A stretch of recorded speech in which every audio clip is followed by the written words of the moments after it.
This is Audio Gyan, and I am your host Kedar Nimkar. Welcome to a deep dive into the minds of luminaries from the Indian creative world.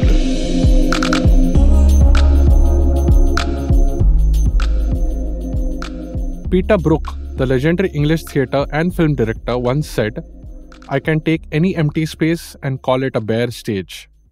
A man walks across this empty space while someone else is watching him, and this is all that is needed for an act of theatre to be engaged." Let's talk about the need of such space with Atul Kumar. Atul Kumar is the Company Theatre's founder member, an acclaimed actor and director with more than 30 years of performance experience. Atul has dabbled with different languages and forms of theatre and showcased his work all around India and abroad. His basic performance training was in traditional Indian dance and martial art forms of Kathakali and Kalerippayettu in Kerala for over 3 years, as well as a stint with Master of Visual Theatre Philippe Genty in France. More about him in the show notes. Today we'll deep dive into the Company Theatre Workspace Kamshet as a case study. Thank you, Atul, for giving your time. It's a real honor to have you on the show. Thank you very much for having me on the show. From what it's looking, it's going to be very interesting for me too. Awesome. So I have 3 formats. One is Audio Gyan regular interviews, Audio Gyan case study, and Audio Gyan biographies. And as biographies, the word explains. Case study is mainly deep diving into a project or a solution or a problem statement or anything that which has got a well-rounded circumference. So I wanted to generally know about your workspace at Kamshet, and most of the questions are around that. Sure. So I'll start off with what is the Company Theatre Workspace at Kamshet? Like, if you can just give an introduction. I know I'm going to plug in all the all the links in the show notes, which are there on YouTube. But yeah, just if you can. So it's basically a residential space for artists.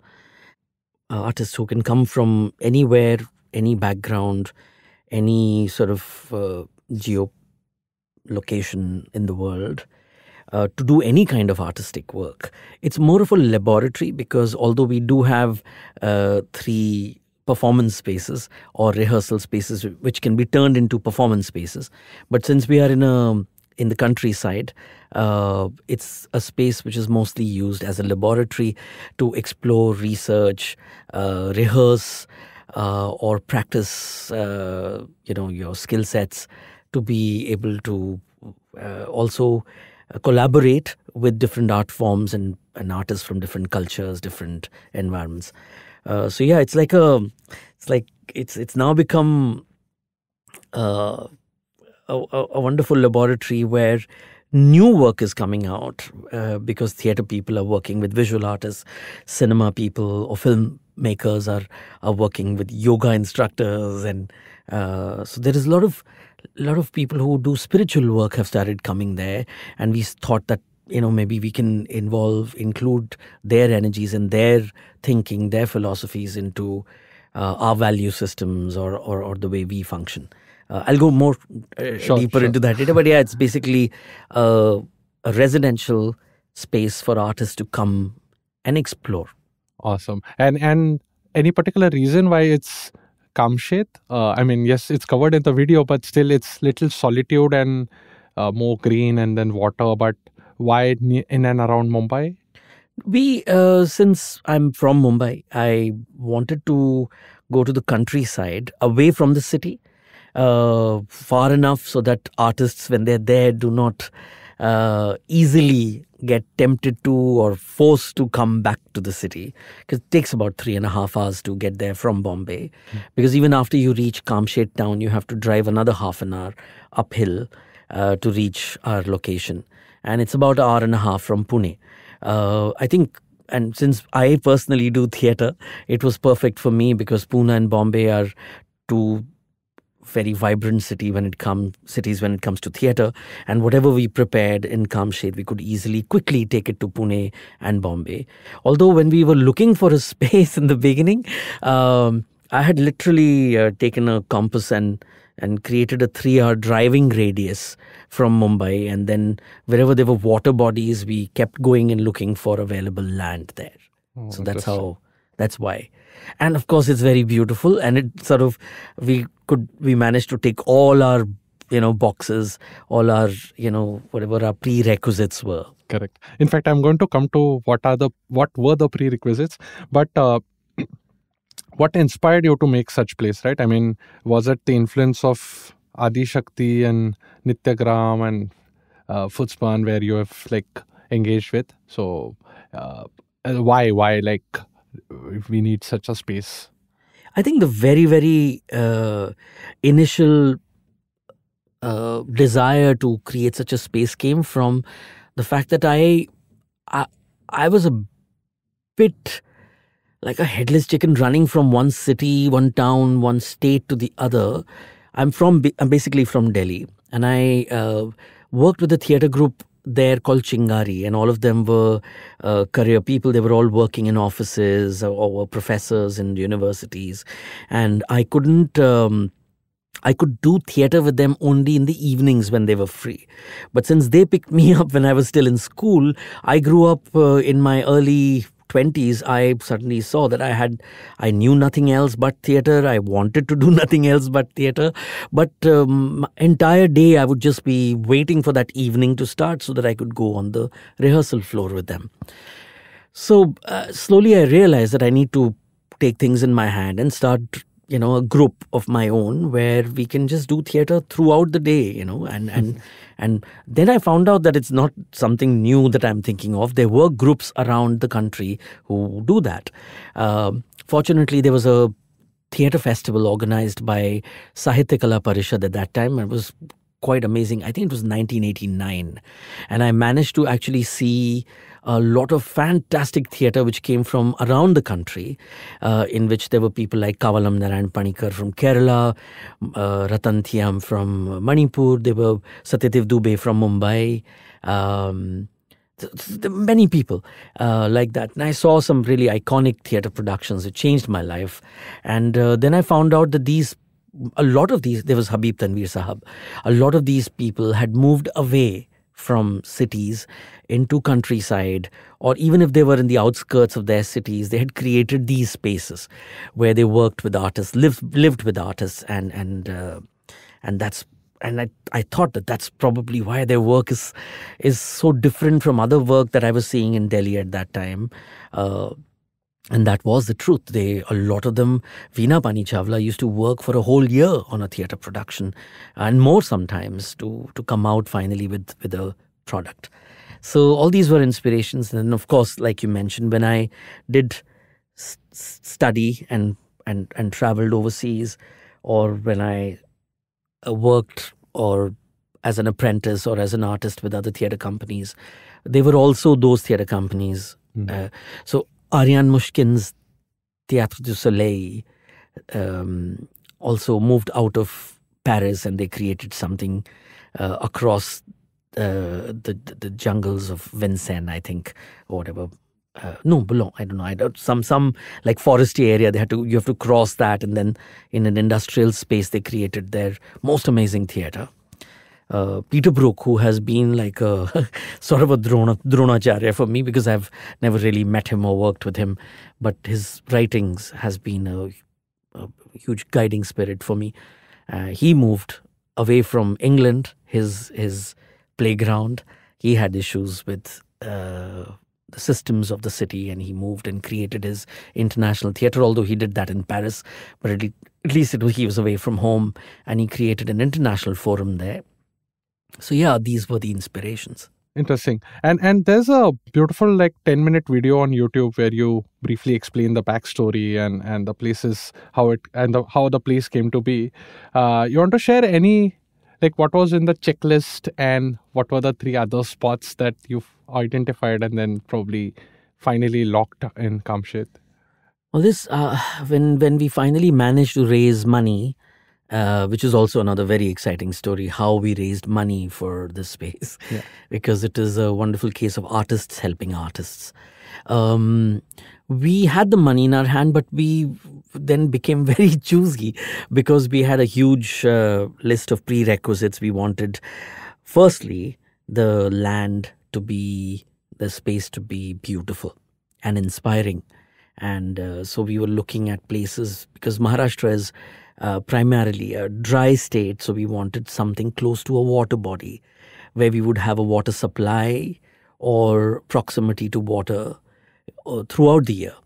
So even if it was lakes that did not dry up during summers.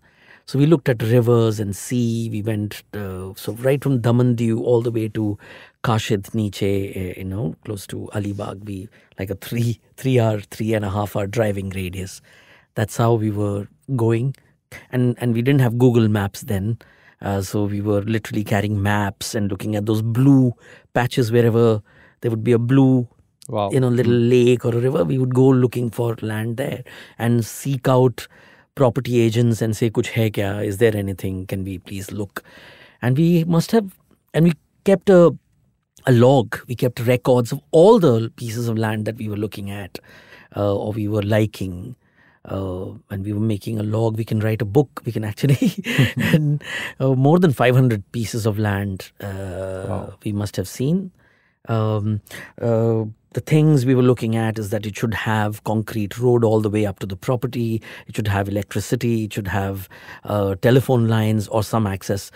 At that time, mobile phone was just like, it was not like it is today. Smartphones were not there. And and there should be hospitals and schools, because a lot of artists would be married, would have children.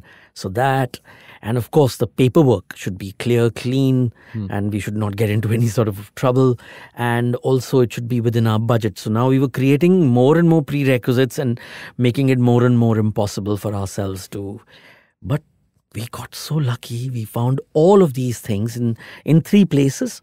And I think the beauty of the place we are in actually won over the other 2.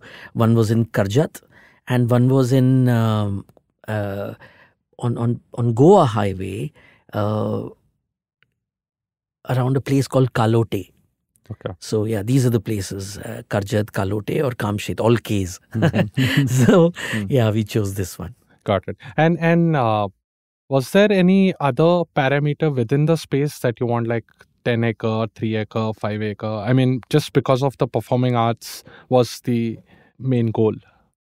So we knew that we should be able to host at least 10 to 15 artists at a time. That was our minimum, because the kind of work we were doing was ensemble work a lot in those days. And so it required living spaces for 10 to 15 people. We also knew that we should have a large enough rehearsal space with a good height. So keeping all that in mind, we thought that, and then we wanted, since we were going now outside Bombay, we didn't want to again, hole ourselves up in tiny rooms, rehearsal rooms. So like some breathing space. So we thought that 4 acres would be wonderful. We'll be we'll work in very little sort of space, and we will of course grow a lot of trees around us and create outdoor performance spaces, outdoor practices that we can do, all kinds of things like Tai Chi, yoga, all these things can be done in the outdoors. Okay. So we thought that will become our practice. So let's look at 4. But we thought even if 3 came or 2 acres came, we would be happy with whatever. But fortunately, we were able to raise money, and this piece of land that we bought is actually 4.75 acres. Okay. So we bought that, and even now, I mean, we have planted more than 1,000 trees. Wow! So there is enough space around us. Yeah. Awesome. And since you mentioned about Tai Chi, also when you started, you mentioned the word laboratory. So when I see your Instagram page or whenever I follow you guys, artists seem to be doing all sorts of things, right? So yoga, Tai Chi, a lot of physical activities, running around and playing, a lot of which also reflects in your work, which is like packed with high intensity body movements and stuff like that. So like, how does the overall space help these artists in what ways, if that makes sense? It's just the openness of it, or it's just the people who come and attracted towards it? I think firstly, the one thing that really affects the productions, and it's not only our production, because there are the places available to all the theatre groups of India, and people have been coming even from internationally. There have been companies that have come there and made work. I think I can easily talk about my own community here in India and specifically in Bombay. And this is really what has come back to me from them. The one thing they really love is being away from the city, is being away in their heads. They are sort of repaired when they're there. They're relaxed. They are easy. They are calm. And thereby I think they can actually delve deeper into whatever their preoccupation then is. So I think even before body and space, it's really the mind that actually sort of calms down when you go there, and it helps you focus more. And this is what I wanted for myself, and I feel when I'm there. And I'm happy that I'm able to offer that through this project to many other people. I think that influences the work more than anything else. But since my work is very physical, it does, that's just been my practice, and it's just my whatever. I was trained in Kathakali, and I've been doing clowning, and I've always loved sports, and all the theatre directors who I admire, or the films that I loved all my life have been high intensity. Chaplin and Keaton, Marx Brothers, Laurel and Hardy. I've grown up watching cartoons, and I think that is an influence. You look at Kathakali, it's like high intensity performance. So yeah, I mean, that's just personal. And yes, the spaces do help because there are open spaces, and I do bring my actors always outside the closed rooms of Kamshet, our residency. We work in the water sometimes. We jump in the lake because we have a lake literally touching our property. So, in fact, we did a performance where we got actors inside. We got the audience also partly inside the water. So, also the how the spaces influences the work. So the sounds that we hear influence our work. The food that we eat there influences the work. Other people who come there influences the work. I mean, you can't run away from these energies. Yeah. In fact, I remember I recently heard one interview of late architect B.V. Doshi, Balkrishna Doshi, and he mentioned that architecture is a question that should be rooted in theory, convention, or the place in itself, right? I mean, if the Vastu is demanding certain things and expecting certain behavior, I think it influences a lot. So. Perhaps, yes. I mean, I'm not a literal direct follower of Vastu, but since we do play and believe in energies in theatre, I can't negate it. So yes, of course. I mean, these energies prevail, I think, between objects, as you can see right now, between my hands. And this is what we do in theatre workshops, telling actors energy between two bodies, energy between their bodies and objects, entire space of theatre, suddenly a huge theatre turning into a solo performance in a tiny room with just 10 people to suddenly 10,000 people, So this is the language we speak with actors in performance. And this is, of course, the game of architects or other art forms. It's the same. Correct. Yeah. And you mentioned also about we don't always expect artists to do something specific also, but just be by themselves. So what has been the general pattern, or what have you observed? I know it will be a huge spectrum, but still any broad patterns that you have observed about what do artists do if not performing, or like repair. That I really believe in that word, and I think all of us who live such hectic lives in cities, especially because our work is very sort of urban. It's aimed at urban audiences, and we do modern theatre. So I mean, we're not involved in folk and classical theatrical forms. And also, eventually, we know that these people all are coming from cities of the world, of this country. So what happens is that there is so much of that hectic life they carry in them when they actually arrive there. within a day, their pores open and you can actually see them relaxing, something that I just mentioned earlier.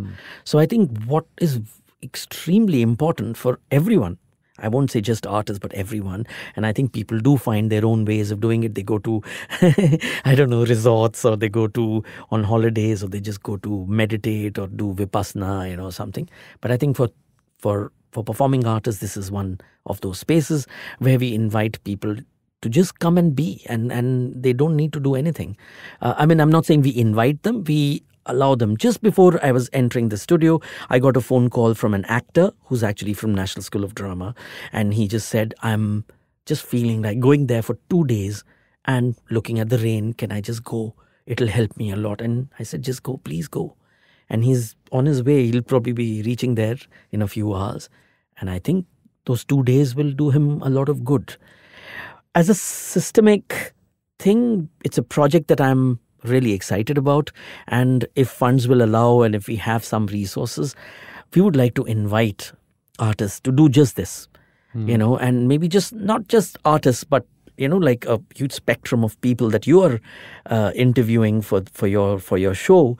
How lovely will it be if we call 7, 8, 10 different people from different walks of life to come together to just repair and throw them in this one space. The only rule being eat together, wonderful village food. And the rest of the time, if you want to be holed up in your room, don't have to come out, don't come out. Whatever it is that you really deeply inside want, what is important for you, you do in that space. I'm of the belief that beautiful things can happen and come out of those collisions when people are resting in a common space without an agenda. Correct. And how do these commercials play out in this thing? So when we started, we had to put in some of our own money, personal money, but we took it back. Thankfully, the project could raise its own money. It comes under my theatre company, which is a public trust. So theatre company does other things like theatre workshops, theatre productions, and we travel all over the country, and we are now fortunate enough to be invited internationally. So all that money that comes inside the trust goes into this project. So all the salaries that go to people that work there, maintenance, taking care of these spaces, all this vegetation around. Got it. But if goes an into artist, that, yes. Oh, are you asking about if an when artist, someone wants to come there? So we have kept it open-ended because also different artists come from different background. Sometimes there are people who come in with a project which is, which is sponsored, or they're like endowed and with grants and support. Then we ask them for a little more. And when really there's a young theatre group which is hardly managing to, even put up a theatre production, we tell them you just pay for the food that you will eat there and pay for the electricity that will be used. And we don't even take money from them. We tell them to just go and give the money to the staff directly, which is working there, because they are the one who they pay the bills and buy groceries.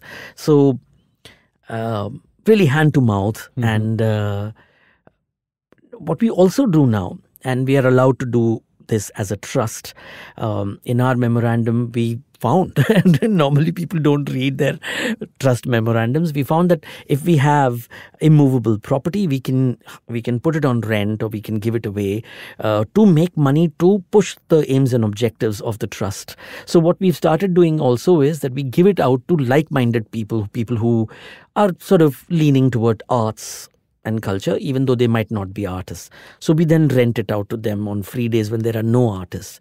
And the money that comes in from there also sustains all this. And what we believe very strongly is cross-funding. Sometimes there are people who don't have any money at all, and they approach us.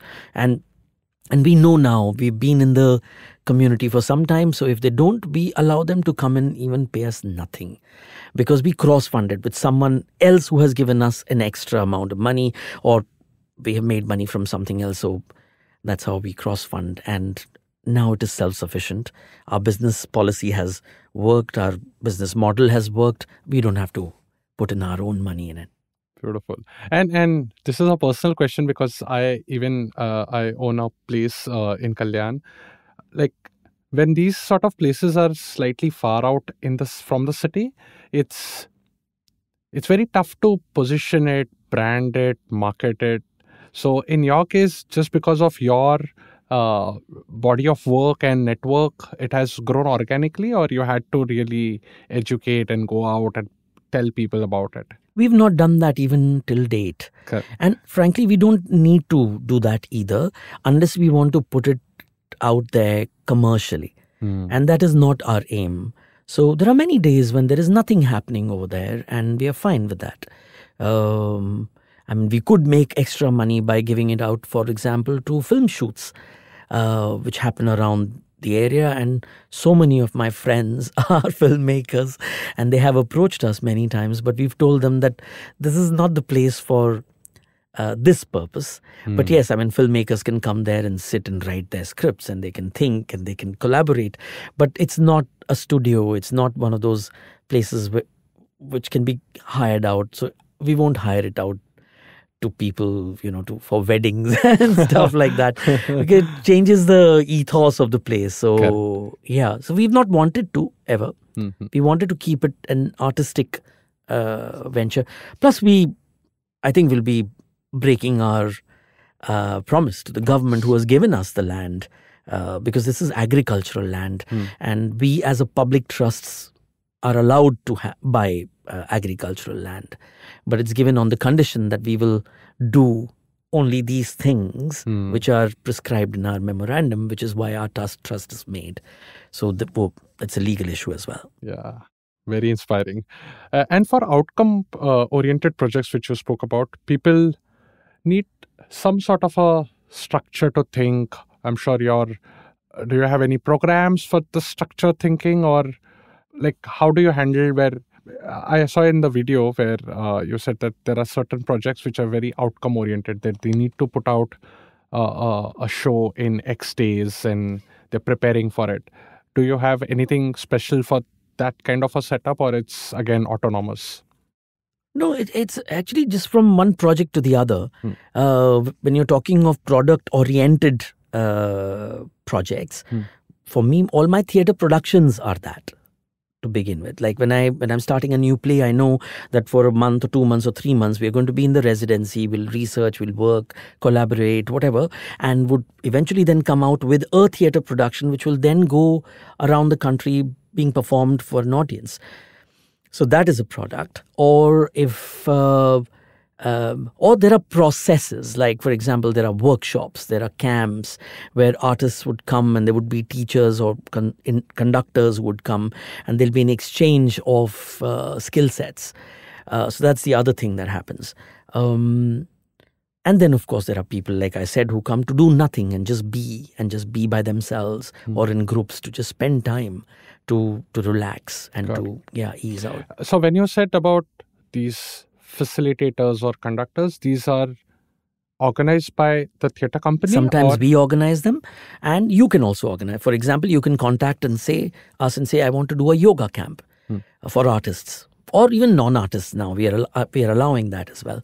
So especially if it is for artists, then maybe you know a conductor who's an instructor of yoga specifically for breathing techniques for actors when on stage, for example, and you're organizing that. So all you need to do is give us some money for the maintenance of the space and for food that you'll be eating there. Come there and you can charge your participants money, and then you can give your fees, whatever you need to give to your conductors. That's up to you. Yeah, and it works quite fairly because we are very sort of open about our business model and finances. So what we do is we ask the person who's coming to us to hire the place or use the space to be open about it. So what has happened is now there are companies and theatre groups who are coming regularly. Sometimes there are groups, we say, okay, your cost comes to 20,000 rupees over say 5 days or 6 days, 7 days. And they actually leave behind 50,000 rupees for us because they want to support the project, because they are in doubt, they have money. And I say, no, you don't need to give this much. They say, no, keep it, because I'm sure there'll be another theatre group that will come. they won't be able to pay something. So there's a nice ecosystem that's being created within the community, which is wonderful. Yeah, superb. Yeah, I think you covered, because I had one more question about... But I've already answered that. Yeah, about the geography and the topology of the place. But I would like to conclude with one last question. It's, what's the future? Like, I mean, do we need such spaces? Yes, seems like yes. But like, are there any similar places in India? And what's your... in the design world, we have something called as the North Star. What's your North Star, and how do you see the future of such spaces? There are many questions within that question. Do we need more spaces like this? I don't know. It all is... it depends on... I think in India, we still have leader-led organizations. We don't really have systematically working trusts, foundations. I mean, it's still, look around, especially in the world of arts and performing arts specifically. You say Veena Pani Chawla, then you think of Adi Shakti, you think of chorus repertory, but you know that it's one man, Ratan Thyam there. When you spoke of Naya Theatre, you knew that you're talking of one person. So like that is it. It all is up to artists. It's their journeys, it's their desires. I don't claim that good work can only be made in spaces like this. There is some tremendously fantastic work that gets made in the grit and grime of a city like Bombay. You know, some artists have actually come to Kamshet, to our residency, and they've gotten bored and they've gotten like completely uninspired, and they say, I need that traffic noise to be able to create. So it all depends on artists. So I wouldn't want to generalize things, but as far as the future of this place is concerned, I think it's time for me to put a succession policy in place, think of who would now take over and run the place, because we've not been in India, don't think of these things systematically, but I need to do that. And whilst keeping in mind that the new people will have newer ways, new thinking, probably diametrically opposite to the values and systems that I sort of created there. And to a large extent, I would say even that's even desirable, because I look back and I can see the mistakes I made. And I'm very sure that the young people who'll take over would learn from that and then move on and change it and do whatever they want. That freedom is required, that change is required. So yeah. So I'm not one of those who has dreams. I just go with the flow. And yeah, right now I'm here and that place is here and I know what my next project is. But if you ask me 2 years from now, 5 years from now, who knows? I might not even be a part of this project. And I might not be even in this country. Who knows? Where would we be? And I would love to keep it like that. Unknown, exciting. We don't know where all of this will go. So all power to you. Thanks a lot. Thank you very much. It was very, very inspiring and a lot of things and to... Thank you. I felt a lot of warmth talking to you. Thank you so much. Thanks. And that's it from today's Gyan session. For show notes and more Gyan, visit audiogyan.com. And if you wish to connect with me, I am at AudioGyan Moments on Instagram. Until then, take care.